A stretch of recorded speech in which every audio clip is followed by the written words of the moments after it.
Cinema ചെയ്താലും നാളെ ട്രോളും, cinema ചെയ്തില്ലെങ്കിലും നാളെ ട്രോളും. ദാസപ്പോ എന്നെ ശരിക്കൊന്ന് ശ്രദ്ധിച്ചേ. എന്റെ പെരുമാറ്റത്തില് എന്തെങ്കിലും പന്തികളുണ്ടോന്ന് ഒന്ന് നോക്കിക്കേ.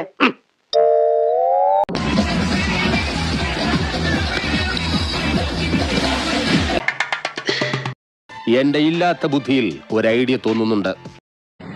ഹലോ ഹായ്, എല്ലാവർക്കും സുഖാണെന്ന് വിശ്വസിക്കുന്നു. ഞാൻ കുറേ ദിവസമായിട്ട് നിങ്ങൾക്ക് എല്ലാവർക്കും അറിയാലോ,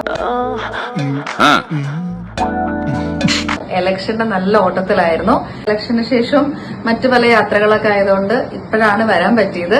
അപ്പൊ വന്നപ്പോ ഞാൻ ആദ്യം സമർപ്പിച്ചത് എന്റെ കാലാണ്. കൂടുതൽ വിശേഷം നീ പറയണ്ട, എനിക്കറിയാടി നിന്നെ. കാരണം കുറേ സ്ഥലങ്ങളിൽ പോയിട്ട് എന്റെ കാല് ഭയങ്കരമായിട്ട് എന്താ പറയാ, ഒരുപാട് പ്രശ്നങ്ങൾ ഉണ്ടായിരുന്നു. വിണ്ട് കീറലും ഒക്കെ പ്രശ്നങ്ങളായിരുന്നു. ഭയങ്കര ഡീഹൈഡ്രേറ്റഡ് ആയിട്ട്. വളരെ ഞാൻ എന്താണോ ഇങ്ങനെ ആയിപ്പോയത്, താൻ ചിന്തിച്ചിട്ടുണ്ടോ? അത് എന്താണ് തമാശയാക്കാണ്? അല്ല തമാശയാക്കാണ്.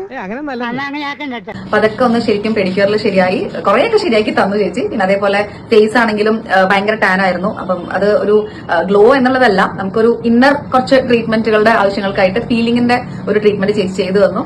ഓ I see, yes I am in the sea. എന്താണ് തമാശയാക്കാണ്? അല്ല തമാശയാക്കാണ്. ഒന്നിൽ വീട്ടുകാരെ പേടി വേണം, അല്ലെങ്കിൽ നാട്ടുകാരെ. 365 ദിവസത്തിൽ 30 ദിവസം എനിക്ക് വർക്ക് ഉണ്ടാവുള്ളൂ. ജനങ്ങൾക്കൊരാവശ്യമുള്ള ദിവസമാണ് സിനിമ വരുന്നെങ്കിൽ ഉറപ്പായിട്ടും ഞാൻ സിനിമ എടുക്കില്ല. ഇതൊന്നുമല്ല, ഇതിപ്പോ കണ്ടോ, നിങ്ങൾ ഇവിടെ താമസിക്കുമ്പോ ചിരിച്ച് ചാവും. സിനിമ ചെയ്താലും നാളെ ട്രോളും, സിനിമ ചെയ്തില്ലെങ്കിലും നാളെ ട്രോളും. അഞ്ജലി രാഷ്ട്രീയത്തിൽ വരുമോ എന്ന് ചോദിച്ചിട്ടുണ്ടോ എന്നൊരു ചോദ്യത്തിന് പോലും ഞാൻ എന്ത് ഉത്തരം കൊടുത്തു എന്ന് പോലും എനിക്ക് ഓർമ്മയില്ല. എന്തൊരു മന്ദബുദ്ധി കൊച്ചാണിത്, അങ്ങനെ ആരെങ്കിലും പറഞ്ഞിട്ടുണ്ടോ? എന്നെ സംബന്ധിച്ചിടത്തോളം ഞാൻ കൂടുതലും ക്യാരക്ടർ റോൾസ് ചെയ്യുന്ന ഒരാളാണ്. 365 ദിവസവും എനിക്ക് പണിയില്ല.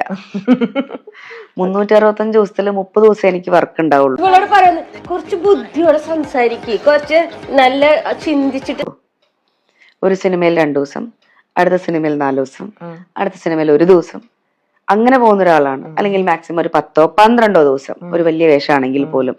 അതിനപ്പുറത്തേക്ക് ഞാൻ ഫ്രീ ആണ്.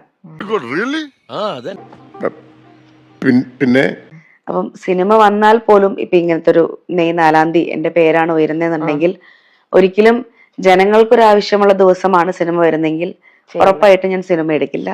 കൂടുതൽ വിശേഷം നീ പറയണ്ട, എനിക്കറിയാടി നിന്നെ. കുറച്ച് സ്വാതന്ത്ര്യം കൊടുത്തു വെച്ച് വഴിതെറ്റി പോകുന്നവരല്ല എന്റെ മക്കള്. സുരേഷ് ചേട്ടൻ, ഗണേഷ് ചേട്ടൻ, ദേവൻ ചേട്ടൻ, കൃഷ്ണകുമാർ ഏട്ടൻ ഉൾപ്പെടെ എത്ര പേരുണ്ട്. രണ്ടും ഒരേപോലെ ബാലൻസ് ചെയ്ത് കൊണ്ടുപോകുക, അല്ലെങ്കിൽ ജനങ്ങളെ തൃപ്തിപ്പെടുത്തിക്കൊണ്ട് സിനിമകൾ ചെയ്യുന്ന ആൾക്കാരാണ്. ഞാനൊരു മണ്ടനാണെന്ന് നിനക്ക് സംശയം തോന്നുന്നുണ്ടോ? മുമ്പ് എനിക്കങ്ങനെ സംശയമുണ്ട്, ഇപ്പൊ ഉറപ്പായി. അപ്പൊ ഇതൊന്നും ഇന്ന് പ്രവചിക്കാൻ പറ്റുന്ന കാര്യങ്ങളല്ല. ഞാൻ ഒരിക്കലും രാഷ്ട്രീയത്തിൽ വരുന്ന പറഞ്ഞ ഒരാളല്ലല്ലോ. ചിലപ്പോ ഒരു 10 വർഷത്തെ മുന്നത്തെ ഇന്റർവ്യൂവില് എന്നോട് ചോദിച്ചിട്ടുണ്ടോന്ന് പോലും എനിക്കറിയില്ല. അഞ്ജലി രാഷ്ട്രീയത്തിൽ വരുമോ എന്ന് ചോദിച്ചിട്ടുണ്ടോ എന്നൊരു ചോദ്യത്തിന് പോലും ഞാൻ എന്ത് ഉത്തരം കൊടുത്തു എന്ന് പോലും എനിക്ക് ഓർമ്മയില്ല. അത്രേ പറഞ്ഞുള്ളത് ഭാഗ്യം.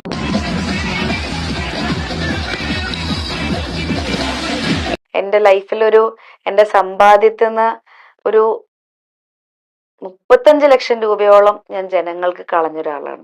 ശരി, അപ്പൊ അങ്ങനെയാണ് സംഗതികളുടെ കിടപ്പ്. അത്രത്തോളം ഞാൻ അവരുടെ ഇടയിലേക്ക് ചെന്ന്, കല്യാണം ആയിക്കോട്ടെ, ഹോസ്പിറ്റൽ ആവശ്യം ആയിക്കോട്ടെ, പ്രസവം ആയിക്കോട്ടെ, ജപ്തി ആയിക്കോട്ടെ, അങ്ങനെ എന്ത് തന്നെയാണെങ്കിലും ഞാൻ അധികമൊന്നും ഉണ്ടാക്കിയിട്ടില്ലെങ്കിലും ഈ 17 വർഷം കൊണ്ട് ഉണ്ടാക്കിയതിൽ പകുതി മുക്കാലും മറ്റുള്ളവർക്ക് വേണ്ടി കളഞ്ഞ ഒരാളാണ്. അത്രേ പറഞ്ഞുള്ളത് ഭാഗ്യം. അതിനുവേണ്ടി ഒപ്പിച്ചെടുത്ത ഈ സെറ്റപ്പ്. മത്സരത്തിന്റെ റിസൾട്ട് എന്ത് തന്നെയാണെങ്കിലും ഓൾറെഡി ഞാൻ വിജയിച്ച ആ ഒരു മനസ്സിൽ നിറയെ അതാണ്, ആ ഫീലിംഗ് ആണ്, വിജയിച്ചു തന്നെയാണ്. ഇങ്ങനെ എന്തെങ്കിലുമൊക്കെ പറയുമ്പോഴേ എന്റെ മനസ്സിനൊരു സന്തോഷം ഉണ്ടാവുള്ളൂ. മറിച്ചാണെങ്കിൽ പോലും ആ റിസൾട്ട് അതെന്റെ വിജയമാണ് എന്ന് ഞാൻ വിചാരിക്കുന്നു. കാരണം അത്രയും വലിയൊരു കോമ്പറ്റീഷനിൽ ആയിരിക്കാം ചിലപ്പോ ഒരു പക്ഷേ എതിർ സ്ഥാനാർത്ഥി വിജയിക്കുന്നുണ്ടാവും. എനിക്ക് ഭയങ്കര നാണക്കേടാ. നീ എല്ലാരും ഇങ്ങനെ കായലോടത്തൊന്ന് കാറ്റുകൊള്ളരുത്, എനിക്ക് വേണ്ടി പ്രവർത്തിക്കണം, എന്നാലും ഞാൻ ജയിക്കൂ. കൂടെ ഉണ്ടാവണേ. ഇനി നമുക്ക് 7-ാം തീയതി വരെ സമയമുണ്ട്. Okay, thank you, bye. താല്പര്യമില്ലല്ലേ? എങ്ങനെയുണ്ട് വിഷു? വിഷു വളരെ നേരത്തെ അനുഭവമാണ്.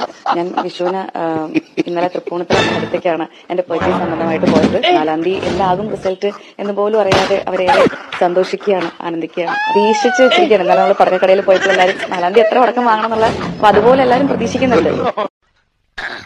സാകളെ കേരള ഫയർഫോഴ്സിനും ഇവിടുത്തെ നാട്ടുകാർക്കും മണവാളാൻ സൽസിന്റെ പേരിലും എന്റെ വ്യക്തിപരമായ പേരിലും ഞാൻ നന്ദി രേഖപ്പെടുത്തിക്കൊള്ളുന്നു.